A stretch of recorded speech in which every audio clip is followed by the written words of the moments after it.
حذیفہ ابن یمان رازدار رسول جو حضور علیہ السلام کے قریبی ساتھیوں میں سے بھی تھے،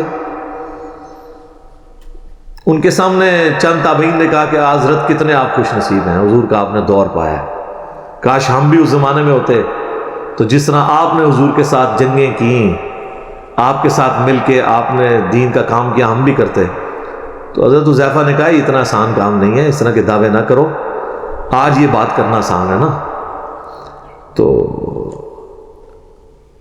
نبی صلی اللہ علیہ وآلہ وسلم کے مبارک زمانے میں انہوں نے کہا میں تمہیں ایک واقعہ صرف سناتا ہوں کہ غزوہ خندق کے موقع پہ سخت سردیوں کی رات تھی، تو حضور علیہ السلام نے ندا دی اصحاب میں کہ کون ہے جو جا کے کافروں کی جاسوسی کرے ایک سخت رات کے اندر اور جنت میں اللہ کے نبی کا پڑوس حاصل کر لے۔ اللہ اکبر، ہاں سبحان اللہ، اوتے کو نکلوتا۔ دوسری دفعہ آپ نے اناؤنسمنٹ کی، کوئی نہیں کھڑا ہوا۔ تیسری دفعہ اناؤنسمنٹ کی، کوئی نہیں کھڑا ہوا۔ سب یہی کہتے خود ہی حضور کسی کی ڈیوٹی لگا دیں، اتنی سخت سردیاں، اور پھر کافروں کے تیروں کا اندیشہ بھی تھا، حتیٰ کہ بخاری مسلم میں آتا ہے کہ آپ علیہ السلام کی نماز عصر اور مغرب قضا ہو گئی تھی، اسی میں عشاء کے وقت میں جا کے آپ نے نمازیں پڑھی، کیونکہ وہ سامنے سے تیر آتے تھے۔ تو ظاہر ہے جو رات کو اگر یہاں سے کوئی جاسوسی کے لیے جاتا تو وہاں بھی تو ان کے ایجنٹ کھڑے ہوئے تھے۔ تو 3 دفعہ آپ نے اناؤنسمنٹ کی، چوتھی دفعہ آپ نے فرمایا حذیفہ۔ تو حضرت حذیفہ کہتے ہیں میں نے دل میں سوچا لو جی اب میں مارا گیا، میری ڈیوٹی لگ گئی۔ اچھا یہ ان کی سچائی تھی، انہوں نے بتا دیا۔ یہاں تو لوگ ایکٹنگ کرتے ہیں جی، میں تو آج تک جناب میں تو گل منہ تے کرنا،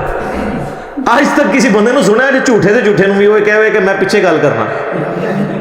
تکیہ کلام ہے کر دے رہا، میں تو منہ تے گل سیدھی کری دی۔ اچھا تو حضرت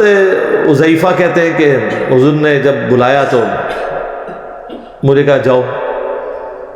ان کا میں تو پھر اب انکار تو نہیں کر سکتا تھا، تو حکم آ گیا۔ پہلے تو ایک آپشن بھی تھا بچنے کا، کہتے میں اپنی جگہ سے اٹھا اور میں دل میں سوچ رہا تھا کتنی ٹھنڈ بار اور اس حالت میں جاؤں گا۔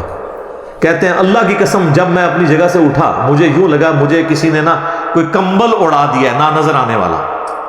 اور میں ایک گرم حمام میں داخل ہو گیا۔ یہ معجزہ ظاہر ہوا۔ اور کہتے ہیں میں سخت سردیوں کی رات میں اسی طریقے سے باہر چلا گیا،